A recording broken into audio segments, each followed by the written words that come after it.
Czarny łabędź spotyka stare, odrealnione, hipochondryczne narody. To jest niebezpieczna sytuacja. To jest groźne. To się definitywnie skończy. Liść ogarniacz nadchodzi. Cezary Graf, dzień dobry. To, co się obecnie dzieje, jest za słabe, aby rozłożyć na łopatki USA i Chiny, natomiast jest wystarczająco dobre na Unię Europejską, Japonię, Turcję, Indię, Pakistan, Brazylię, Meksyk, Indonezję oraz całą resztę. Będą natomiast kraje, które moim zdaniem przegrają nieco mniej. Szwecja, Szwajcaria, Australia, Izrael, Białoruś czy Rosja. Obecnie chodzi o to, żeby przegrać mniej od innych. Obecnie wygrana to mniejsza przegrana. Zrozumienie tego z punktu widzenia majątkowego, życiowego, zawodowego i biznesowego to zrozumienie przyszłości i to jest absolutnie kluczowe.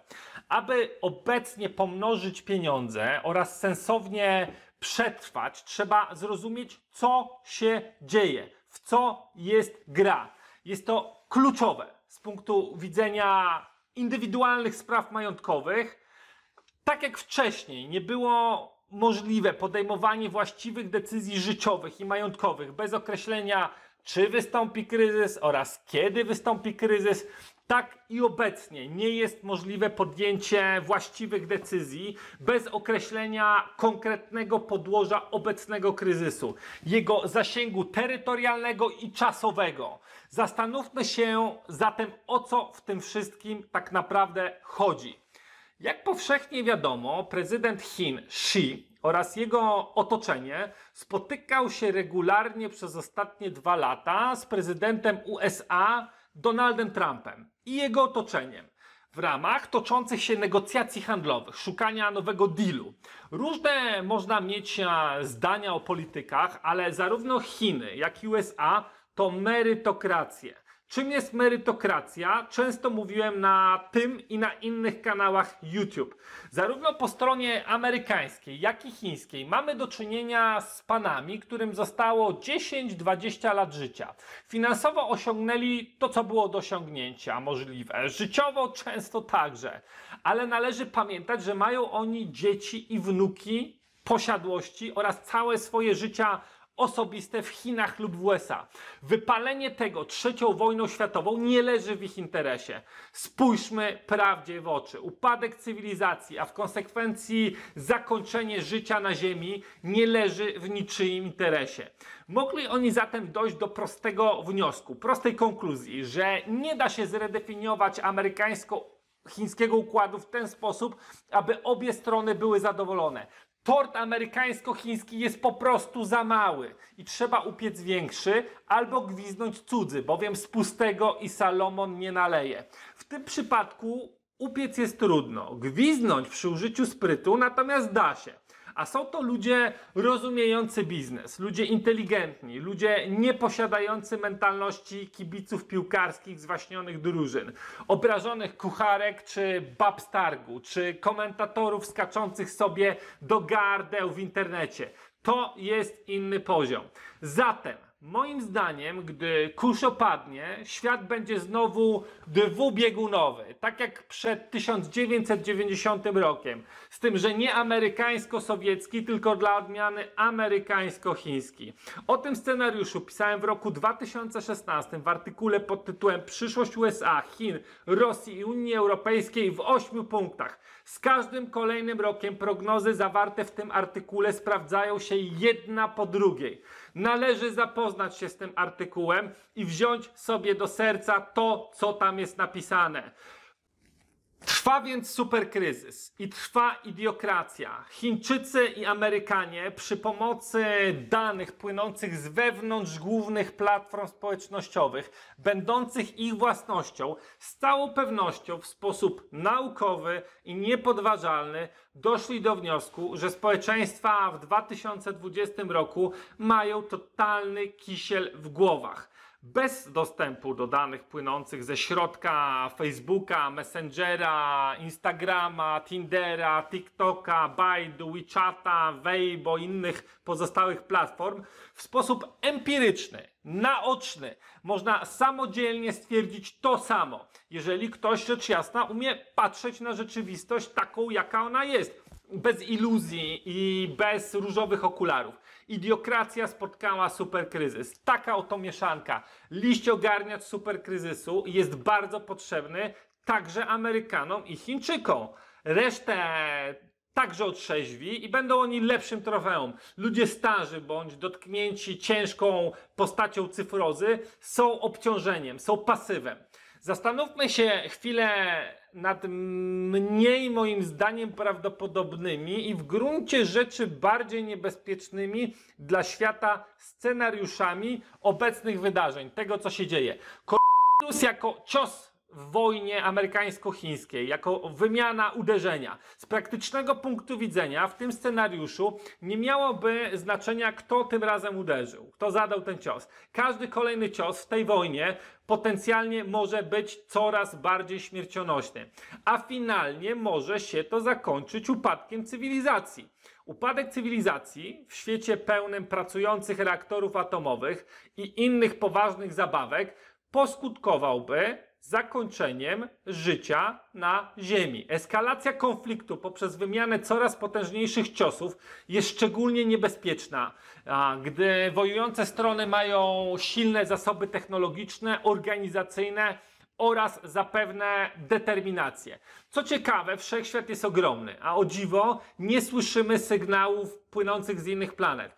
Wygląda to trochę tak, jakby życie po dojściu do pewnego etapu rozwoju osiągało zdolność autodestrukcji, samoanihilacji i z tej zdolności notorycznie korzystało. Scenariusz wymiany ciosów w wojnie jest najgorszym możliwym scenariuszem.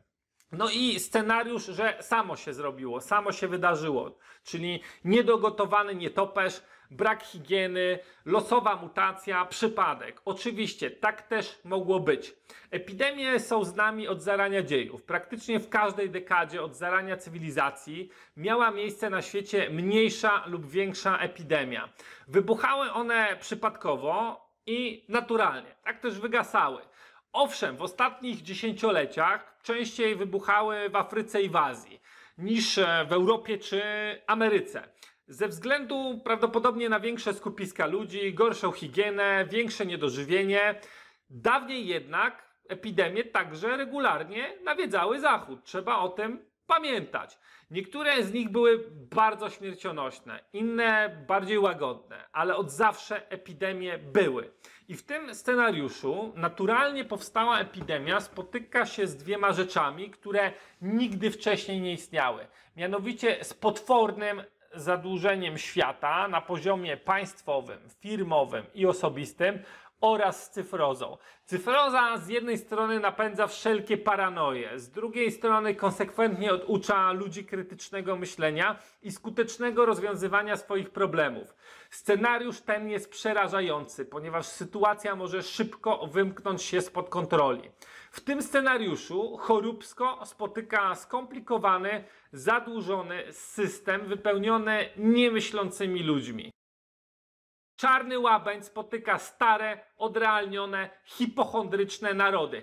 To jest niebezpieczna sytuacja. To jest groźne. Co zatem stanie się ze światem pieniędzy i jak adekwatnie należy reagować? Po pierwsze, stawiam tezę, że waluta euro w ciągu najbliższych 36 miesięcy od dzisiaj upadnie, czyli najdalej w drugim kwartale 2023. Euro znajdowało się w stanie śmierci klinicznej przez ostatnią dekadę. Obecne wydarzenia dobiją ten projekt. Uważam, że w praktyce stanie się to szybciej, ale wiemy z historii, że takie organizmy jak Związek Socjalistycznych Republik Radzieckich czy Polska Republika Ludowa potrafią upadać dekadę. Z natury resetów monetarnych wynika, że upadek ten dokona się z piątku na poniedziałek, ponieważ o takich rzeczach nie informuje się wcześniej, albowiem wtedy wybucha bardzo duża panika. Stawiam tezę, że ten weekend jest maksymalnie 36 miesięcy od nas. Niemcy w pojedynkę albo z paroma innymi silnymi krajami, takimi jak Holandia, Luksemburg, Austria, ogłoszą w piątek, że zaczynają równolegle używać swojej waluty. Następny tydzień będzie bardzo zły dla wyceny euro. Samo zdarzenie będzie miało gigantyczne konsekwencje życiowe i majątkowe w kontekście biznesów ludzi, zaciągniętych kredytów ludzi oraz depozytów eurowych.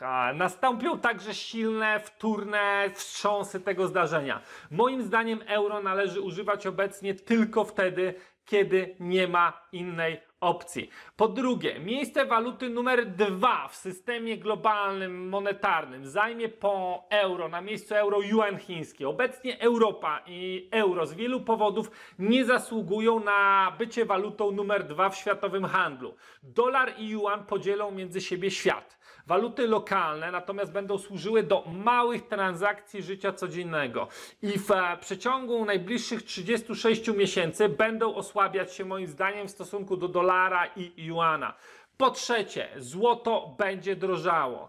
Po czwarte, ceny kryptowalut wzrosną. Po piąte, za kilkanaście miesięcy niektóre akcje amerykańskie oraz niektóre akcje chińskie będą atrakcyjne cenowo. Po szóste, za kilkadziesiąt miesięcy, jeżeli Turcja po drodze nie zmutuje, nieruchomości w Stambule będą bardzo atrakcyjne. Z czego to wynika? Mówiłem na warsztatach dla kobiet w lipcu 2019 roku. Fragmenty są dostępne na kanale YouTube Cezary Graf. Po siódme, juan chiński oraz dolar amerykański staną się w pełni cyfrowe i zdobędą niektóre cechy dzisiejszych kryptowalut. Po ósme, pragnienia, aspiracje, podejście ludzi Zachodu ulegną gruntownemu zredefiniowaniu. Jak słusznie zauważa dr Jacek Bartosiak, chińskie dzieci chcą być obecnie inżynierami, automatykami, astronautami, przedsiębiorcami, budowlańcami czy choćby strażakami. Natomiast europejskie i amerykańskie youtuberami, szafiarkami, profesjonalnymi graczami w gry komputerowe, a często nawet nie wiedzą, kim chcą być i wiecznie szukają swojej drogi na koszt rodziców. To się definitywnie skończy. Liść ogarniacz nadchodzi.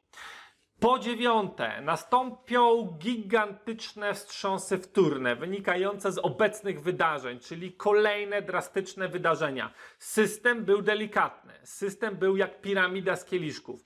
Ta piramida się wali. Wiele rzeczy się zawali. Jest to kwestia czasu, kwestia krótkiego czasu. Nastąpią gigantyczne wstrząsy wtórne, na które trzeba się przygotować. Rzeczy te będą miały niewyobrażalny wpływ na życie i majątek każdego z Was. Odpowiednie ustawienie swojego żagla w stosunku do wiejącego właśnie wiatru historii będzie kwestią życia i śmierci, dosłownie i majątkowo. W sprawach indywidualnych zapraszam do prywatnych konsultacji w formie wideo lub w Warszawie na żywo przy Placu Trzech Krzyży. Myślcie mądrze o swoich pieniądzach.